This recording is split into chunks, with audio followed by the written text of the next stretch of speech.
ఈ విజయ్ దేవరకొండకు బలుపు ఎట్లా వచ్చింది చూడుర్రా. ఈ విజయ్ దేవరకొండ బలుపు చూడు జరా. మరి ఈ బలుపు దొరల బలుపా ఏంది? 500 years బ్యాక్ ట్రైబల్స్ కొట్టుకున్నట్టు వీళ్ళు బుద్ధి లేకుండా మినిమం కామన్ సెన్స్ లేకుండా చేసే పనులు. అసలు ఈ విజయ్ దేవరకొండ ఇక నువ్వు చెప్పేదే ఆపుతాము తీరా. ట్రైబల్స్ 500 సంవత్సరాల క్రితం కొట్టుకున్నట్టు ఈ ఉగ్రవాదులు అట్ట చేస్తాను ఏంది అంటే తమ్మి విజయ్ దేవరకొండ ఇదేమన్నా దొరల బలుపా తమ్మి? ఉగ్రవాదులతోటి గిరిజనులను పోస్తావా తమ్మి? గిరిజనులను ఉగ్రవాదులతోటి పోలుస్తావా? ఎందుకింత బలుపు? అసలే ఫామ్లో లేవు, నీ సినిమాలు ఎవడు చూస్తలేడు. నువ్వు మెగాస్టార్ లెక్క పవర్ స్టార్ లెక్క మెగా పవర్ స్టార్ లెక్క ఊహించుకున్నాడు ఎందుకు తామే? గిరిజన జోళ్ళకి ట్రైబల్స్ జోలికి ఎందుకు నీకు?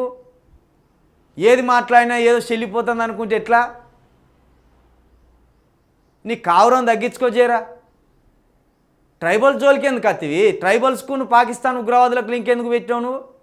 అంటే ట్రైబల్స్కు చేతులు గులగుల పెట్టి ఉన్నకాడు ఉండక ఒట్టిగానే ఇతరులను కొట్టుకుంటూ చంపుకుంటూ బతికేది అప్పుడు వాళ్ళు. ఈ దేశ మూలవాసులు ఎవరు? ట్రైబల్సే. మరి మూలవాసులు నీ దొరలెక్కడిది? ఎందుకు ఈ బలుపు వచ్చిన మాటలు ఎందుకు ఈ మానుకోరాదు? సూర్య ఏదో రెట్రో అనే సినిమా తీస్తే దానికి ఈ విజయ్ దేవరకొండని పిలిస్తే గీ బలుపు వచ్చిన మాట మాట్లాడిపోయిండు. పోరిలను వేసుకొని తిరిగితే ఎవడు పట్టించుకోడు, సినిమాలు తీస్తే ఎవడు పట్టించుకోడు. తెలిసి తెలియక ఏది పడుతుంది మాట్లాడకు. లేకపోతే కాశ్మీర్ గురించి ఏం ఈక తెలియదా తోక తెలియదా కాశ్మీర్ గురించి మాట్లాడుతాంటివి. మంచిగా అడిగింది తమ్ముడు. ఒకటి పక్కన పెడితే మరో తప్పు ఏంటిదంటే రెట్రో సినిమాకు ఈయనను చీఫ్ గెస్ట్గా పిలుచుకోవడం సూర్య గారి తప్పు. సూర్య గారి అభిమానులు చాలా మంది ఉండొచ్చు, కానీ ఆ స్టేజ్కి ఉన్న గౌరవము ఇలాంటి హీరోలను తీసుకొచ్చి కనీసం జ్ఞానం లేకుండా కనీసం బుద్ధి లేకుండా ట్రైబల్స్ గురించి మాట్లాడడం. ట్రైబల్స్ అంట 500 సంవత్సరాల క్రితం బుద్ధి లేకుండా కామన్ సెన్స్ లేకుండా కొట్లాడుకున్నాడు. అరే విజయ్ దేవరకొండ నీకు తెలియదు కనీసం ఈ ప్రకృతి ప్రేమికుల గురించి? గిరిజన బిడ్డలు ప్రకృతి ప్రేమికులు. ఒకసారి నువ్వు ప్రకృతిని ప్రేమించు, అప్పుడు నీకు గిరిజనుల గురించి తెలుస్తుంటుంది. కానీ నీకు ఏమీ తెలియకుండా ఏదో ఆ ఉగ్రవాదుల గురించి ఆ మానవ మృగాల గురించి మమ్మల్ని పోలుస్తావేంద్రా నాయన నువ్వు? నీకు ఇంకిత జ్ఞానం ఉందా కనీసం? వానికి తిండికి తినడానికి లేదు, తాగడానికి నీళ్ళు లేదు, కడుకోవడానికి నీళ్ళు కూడా లేవు. అట్లాంటి వేస్ట్ ఫెలోనికి ఈ గిరిజన బిడ్డలతో పోలుస్తాయింద్రా. ఈరోజు మేము ఈ దేశ రాజధాని నిర్మించినాం రా గిరిజన బిడ్డలము. ఈరోజు లాల్ కిల్లా లాంటి ఫోర్ట్ని మేము నిర్మించినాం గిరిజన బిడ్డలు. ఈ దేశానికి నేషనల్ హైవే తీసినాం గిరిజన బిడ్డలు. ఈ దేశంలో నడుస్తున్న రైల్వే మార్గాలు గిరిజన బిడ్డలు నడిచిన మార్గం. ఇది గిరిజన బిడ్డల చరిత్ర. గిరిజన బిడ్డలు ప్రకృతి ప్రేమికులు. ఈరోజు ప్రకృతి ఈరోజు అడవి బతికి ఉంది, ఈరోజు కనీస సంస్కారాలు బతుకున్నాయంటే కేవలం గిరిజన బిడ్డల వల్ల. ఈరోజు ఆ భూమిని ప్రేమిస్తున్నావు అంటే నువ్వు కొనుక్కుంటున్నటువంటి భూములు కూడా గిరిజన బిడ్డలు కాపాడినటువంటి భూములు, నువ్వు కొన్న భూములు కూడా గిరిజన దగ్గర కొన్నటువంటి భూములు. ఇట్లాంటి చరిత్ర కలిగినటువంటి గిరిజన బిడ్డలు వారి గురించి తెలియకుండా, కనీసం ఇంకిత జ్ఞానం లేకుండా, కనీసం బుద్ధి లేకుండా, కనీసం మాట్లాడే ముందు ఏమి మాట్లాడకూడదు తెలియని కామన్స్లెస్ నువ్వు ఎట్లయినా విజయ్ దేవరకొండ హీరో. వానికి బల్బు బాగానే ఉన్నది విజయ్ దేవరకొండ గారికి.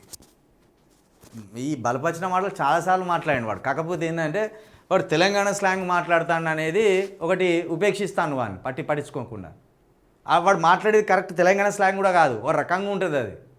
ఇటు తెలంగాణ కాదు, హైదరాబాద్ కాదు, ఏది కాదు, వాడో రకమైన స్లాంగ్ అది. ఏదో తెలంగాణకు ఉన్న ఏకైక లొటపీసు హీరోగాడు వీడని మనం అనుకుంటే వీడేమో గీ బల్బు వచ్చిన మాటలు ఎస్సీల మీద, ఎస్టీల మీద, బీసీల మీద. మానుకో. ఆ కింగ్ డాన్ అనే సినిమా వస్తుంది, బొంగు చూడకపోతే నువ్వు మొత్తం బొంగుగాని అయిపోతావు. ఏదో మన పోరడు వీడు దొరనో వెలుమనో మనోడు మన తెలంగాణ ప్రాంతవాసి అని మేము ఎంకరేజ్ చేస్తా అంటే మళ్ళీ మా ట్రైబల్ బిడ్డల మీద ఈ బల్బు వచ్చిన మాటలు ఎందుకురా? ఉగ్రవాదులకు ఈ ట్రైబల్స్కు లింక్ పెడతావరా? ట్రైబల్స్ దలుచుకుంటే ఉంటుందా నీళ్ళు, నువ్వు ఎక్కడున్నావు మొత్తం ఆచి పోతాం చెప్తారు. ఈ సిగ్గులేని గాడిది ఎందుకురా బలుపచ్చిన మాటలు? ఓ పద్ధతిగా మాట్లాడరాదు, ఓ పద్ధతిగా మాట్లాడు. గిరిజనుల జోలికి పోవాల్సిన అవసరం నీకేమొచ్చిందిరా బాబు? సినిమాకి వచ్చినావు, సినిమా ప్రమోషన్ చేసుకున్నావు, అయిపోయింది, వెళ్ళిపోవాలి. పనికి రాని వేసి ఓ ముందటేసుకొని బలుపచ్చిన మాటలు మాట్లాడుకుంటా. ఇప్పుడు ఈరోజు వీళ్ళు లేఖ విడుదల చేసే ట్రైబల్ లాయర్స్ అసోసియేషన్ శ్రీత గౌరవనీయులైన station house officer Sanjeev Reddy Nagar police station, Sanjeev Reddy Nagar, Hyderabad. ఎప్పుడు ఇది 30/4/2025 తారీఖు ఈ SC/ST అట్రాసిటీ కేసు పెట్టి పడేసిండు విజయ్ దేవరకొండ మీద. అయ్యా, విషయం షెడ్యూల్ ట్రైబ్స్ కమ్యూనిటీని గురించి అసభ్యంగా పబ్లిక్ స్పీచ్లో ఎలక్ట్రాన్ మీడియా సందర్భంగా మా టీవీ ఫిలిమ్స్ ప్రీ రిలీజ్ తేదీ 26/4/2025 మెట్రో మూవీ ఈవెంట్లో అవమానించి మాట్లాడడం జరిగింది. ట్రైబల్స్ లాయర్స్ అసోసియేషన్ తరపు నుండి శ్రీ కిషన్ రాజ్ చౌహాన్, ప్రెసిడెంట్, నివాసం 71/132/112/ఏ బాపూజీ నగర్, SR నగర్, హైదరాబాద్. రాయినది ఏమనగా తేదీ 25/4/2025 Maa TV films pre release metro movie ఈవెంట్లో famous popular actor hero Shri Vijay Deverakonda మరియు తనతో స్టేజ్ పంచుకున్న famous popular actor Shri Kollywood hero Suriya వేల ప్రజల సమక్షంలో వారి ఫ్యాన్స్ ముందు ఉపన్యాసం ఇస్తుండగా ఆ సమయంలో దేశంలో ఉన్న ప్రింటింగ్ మీడియా సమక్షంలో విజయ్ దేవరకొండ గిరిజన జాతిని అవమానించడం, ఇలా చెప్పడం జరిగింది. 500 సంవత్సరాల క్రితం ట్రైబల్స్ కొట్టుకున్నట్టు వీళ్ళు బుద్ధి లేకుండా, మినిమం కామన్ సెన్స్ లేకుండా చేసే పనులు అని మాట్లాడడం జరిగింది. నేను ఉదయం 8 గంటలకు యూట్యూబ్ చూస్తుండగా హీరో విజయ్ దేవరకొండ ప్రసంగం వింటున్నప్పుడు మా జాతిని అవమానించి వీడియో చూడడం జరిగింది. ఈ వీడియోకి YouTube Maa movies films, FB Maa TV films, Insta Vijay Devarakonda అని ఉన్నదట ప్రసారం చేయడం జరిగింది. 165K అంటే 1,65,000 మంది సబ్స్క్రైబర్సు చూసిండ్లాట. దీన్ని 824 మంది లైక్ కొట్టిండ్లాట. 34,252 వ్యూస్ ఆట. ఓహో, సబ్స్క్రైబర్స్ ఇంతమంది ఉన్నారట. 1,65,000 మంది ఉన్నదానికి ఇంతమంది చూసిండ్లాట. కాబట్టి ఇంతమంది చూసిండ్రు, ఇన్ని వేదికల మీద ఈ గిరిజన జాతిని, ట్రైబల్స్ని అవమానించిండ్రు. కాబట్టి విజయ్ దేవరకొండ మీద అర్జెంటుగా SC/ST అట్రాసిటీ కేసు పెట్టవలసిందే, వీడి మీద చర్యలు తీసుకోవాల్సిందే అని ఆ ట్రైబల్స్ లాయర్స్ అసోసియేషన్ తరఫున ఒక పిటిషన్ అయితే ఈ SR నగర్లో అప్లికేషన్ ఇవ్వడం జరిగింది, ఫిర్యాదు చేయడం జరిగింది. Kishan Raj Chauhan tribal lawyers association president ఈయన. పెట్టుర్రి కొడుకును 4 రోజులు జైలు ఎత్తేనే తిక్క కుదురుతుంది వీనికి. ఈ మధ్య చూసిన వీని డ్రెస్సులు బుచ్చగానికంటే అద్మానం ఉన్నాయి వీని డ్రెస్సులు. ఏది అక్కడ ఆయన ఉన్నాడుగా రణ్వీర్ సింగ్ను చూసి నేర్చుకున్నాడు. ఆ రణ్వీర్ సింగ్ ఎత్తే బాగానే ఉన్నాయి అవి, వీడి ఎత్తేనే బుచ్చగాని లెక్క కొడతాడు. మంచి అందగానివే, ఆ డ్రెస్సులు ఏంది, ఆ కథలేంది, ఆ పిల్లను పట్టుకొని పోతావు ఆ విహారయాత్రకు పోయి గడిపిరా రాదు. బల్బు తగ్గకపోతే ఇంకో దాన్ని పట్టుకొని వేసుకొని పోరాదు, ఎవడద్దా అన్నాడు. ఈ బల్బు వచ్చిన కథలేంది మా ట్రైబల్స్ మీద. ఇప్పుడు SC/ST అట్రాసిటీ కేసు అయింది, పోయి చెప్పుకో. అంటే ట్రైబల్స్కి బుద్ధి లేదు, వాళ్ళకి విజ్ఞత లేదు, వాళ్ళకి చదువు లేదు, వాళ్ళు అడవి మనుషులు. ఇది వీని మాటల అర్థం. ట్రైబల్స్ బుద్ధి లేకుండా కొట్టుకున్నారు అంటాను. అంటే వీడు బాగా పుట్టుడుతోనే చదివిండు. వీని జాతి, వీని కులం అంతా పుట్టుడుతోనే చదువుకున్నదిగా. ఎక్కడి నుండి వచ్చిన వాళ్ళరా మీరు? చెప్తే తల కిందికేసుకొని పోతాం. అలా ఎక్కడా నీ ప్రస్తావన? ఎక్కడ నీ సంతతి? ఎక్కడ నీ తెగ ఎక్కంచెల్లి వచ్చింది తెలుసా? హీరో అనగానే మొత్తం ఇట్లా కన్ను నెత్తికెక్కినాయి అనుకుంటున్నావా? టికెట్ కొనకపోతే బుచ్చగానికంటే అద్మానం అయిపోతుంది నీ బతుకు. మానుకో, ఇప్పటికైనా మానుకో, క్షమాపణ చెప్పు. నిన్ను మెచ్చుకున్నది మేమే, మా తెలంగాణ పౌరుడు వీడు హీరో అని మెచ్చుకున్నది మేమే.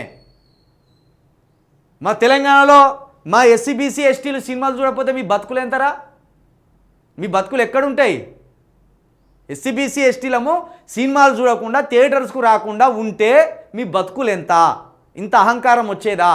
ఈ ట్రైబల్స్ మీద ఇంత అసహాయంగా, ఇంత అవమానకరంగా మాట్లాడటోనివేనా? మానుకో, బహిరంగంగా క్షమాపణ చెప్పు. ఆ సినిమా రిలీజ్కునేది నీది. ఇప్పుడు నీ వల్ల సూర్య గారి మీద నెగిటివ్ ఇంప్రెషన్ పడ్డది. నీ సినిమా కింగ్డమ్ బొంగుడమ్ ఉన్నది కదా, అది రిలీజ్కున్నది. క్షమాపణ చెప్పి తప్పైందని ఒప్పుకో. నా మాట జారిపోయినా ఎట్లా వర్ణించాలో ఎట్లా చెప్పాలో తెలియక జారిన పాకిస్తాన్ ఉగ్రవాదులకు నువ్వు ట్రైబల్స్కి లింక్ పెట్టావు. నువ్వు అంటే పాకిస్తాన్ వాళ్ళకి బుద్ధి లేదు, ట్రైబల్స్ కూడా బుద్ధి లేదన్నట్టే కదా నువ్వు. అజ్ఞాని విధవా, ఏం చదువుకున్నావో ఎక్కడ చదువుకున్నావురా? మా ప్రజల జోలికి వస్తే అరే ఒరే ఉంటుంది ఇక అంత మొత్తం. సిగ్గు తెచ్చుకో విధవా.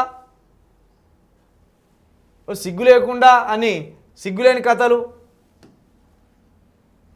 నీ జోలికి వచ్చిన ట్రైబల్స్ ఏమని నేను అన్నారా?